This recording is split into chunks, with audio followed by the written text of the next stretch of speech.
Hi, welcome to My Two Bits. My name's Laura Batante. Today we are doing a little cow, and this paper cow is built along the same lines as the pig that we did last week, so they complement each other really nice and make a cute little set.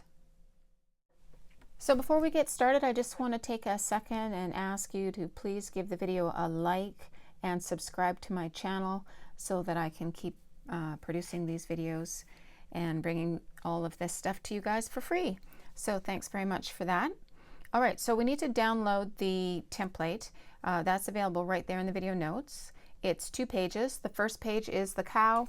The second page has the fence and a little chunk of grass. Now the fence we created last week in the pig video, and so I'm not going to go over it. All right, so we are going to go over some materials for this project. So what you need is cardstock, and you are going to need a pale pink, a little bit darker pink, some black, some white, and some tan. And then for the fence and the grass, you can use another shade of tan if you want. This happens to be the craft paper color, and I just used it for both. And then a green for your grass. And so the first thing that we're going to do is we are going to take our template and cut out all of the pieces. All right, so I've cut out all of my pieces, and once again I realized that I haven't given you the entire materials list. It's kind of my thing. So you obviously realized you need scissors, and you do need glue. And I have this little hole punch. I love it. I use it all the time, and I use it for the eyes. If you don't have a hole punch like this, you are not going to be able to cut these little tiny circles out, and that's okay. Just take a black ballpoint pen and draw the eyes on. And the same for this nose. These nostrils, just like the pig, they're a little bit small. Some of us can manage them, and some of us might struggle, and if that is the case, then just go ahead and take a felt pen and color those on as well. No problem. Now, for the snout, I like to add a little dimension to my characters, so I use these pop dots. If you don't have pop dots, a little piece of cardboard right there with some glue will do the trick. And if you don't want to add that little extra dimension, then don't. Just glue the snout right onto the cow. I have used paper clips to hold my pieces in place. I think that works really well. And other than that, if you are going to do the fence, or you really care if your lines are super duper straight, you can use a X-Acto knife and a ruler. But I wouldn't worry about it. Usually when I do the long flat piece here on any of the pieces, I always lie that up against the edge of the cardstock so that I don't even have to cut that one. All right, so now that we have all of our pieces, we can just put it all together. So you will note that the little cow had these dotted lines here. That's a fold line. Now you can score, but what I've noticed is that as long as you line up your leg with the bottom of the little cow, you don't really need to score. So if you want to score, you can get a bone folder, or you can just use a tack. I used the back of my X-Acto knife there. A ballpoint pen that doesn't work anymore is an awesome tool. It does a great job. So that's all you're going to do there.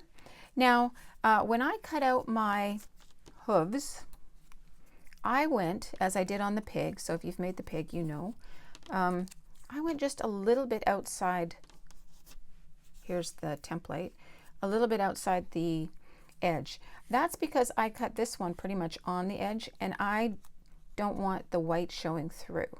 So if you do it like this, then you can just flip it over, and if you've made it a little too wide, like say it was like that, then you could just trim that off. This isn't going to be too wide, it's just going to be fine. But this way we cover that little divot. We don't have any white showing through. So we get all of those on, and then we're going to do the front legs too. Now on the front leg, you'll notice that I have a little spot for a dot, a patch of color. That's that guy right there. And so I'm going to put that on. I'm just going to eyeball it. I don't want it to be on the fold line, and I don't want it to be down here where the hoof is going to be. So we'll just do that, slide it over. Excellent. Put a hoof on. And then this guy,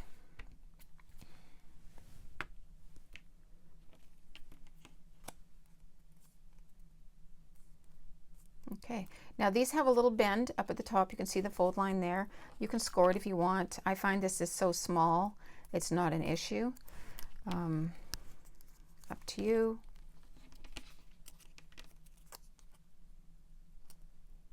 There we go. That's just the little flap that we're going to put our glue on. All right, and now we need to put some spots on. This is the bottom one. Again, I'm not really worrying about following the pattern like crazy. I will tell you that when I designed it, I was thinking about where his feet would end up so that you could still see some of the spots, and that's why we have this one here up here too. And you'll notice it has a little curve to it, so that's to help you, that will help you put it where it needs to go. And I'm just going to pop him aside for a second. I'm going to put the nostrils on.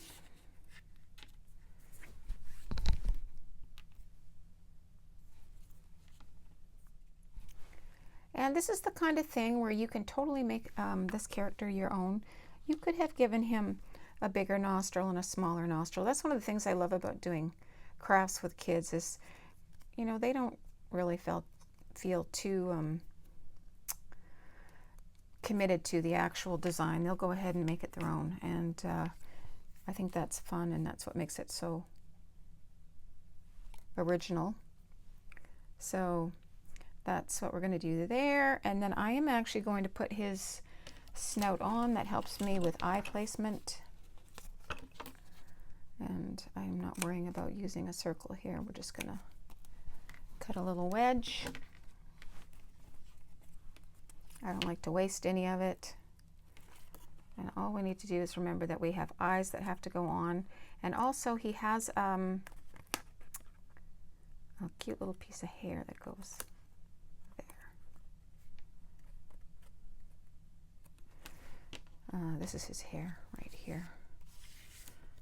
And you can see from the template that how it sits up there. There we go. And you could put the snout on a little bit crooked if you wanted. Give him a little character, a little personality. Here's his horns. A little bit in the middle there. He is coming along. Doesn't take long to put them together once you get going. I did not put a placement for the little legs. And it doesn't really matter where you put them. You can kind of put them where you like. I'm going to give you a measurement here. I think on the pig it was about 1.5 inches up. And here I am at 1.75 inches. However you like. The key is that when you sit him down, you have to make sure that the legs are up far enough not to like tip him over. It's really easy to just adjust them, so don't worry about that at all. And his tail, here's his tail, and his little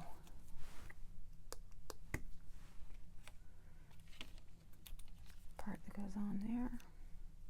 And you can just adjust that to stick out however you like. It doesn't matter.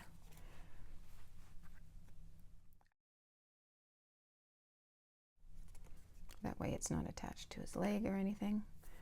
Look at how fast he's coming along. Now we just need some ears. These are the inside of his ears.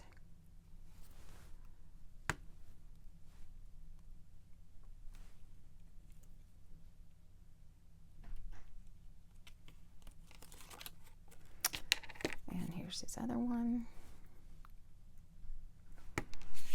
And then we just need eyes.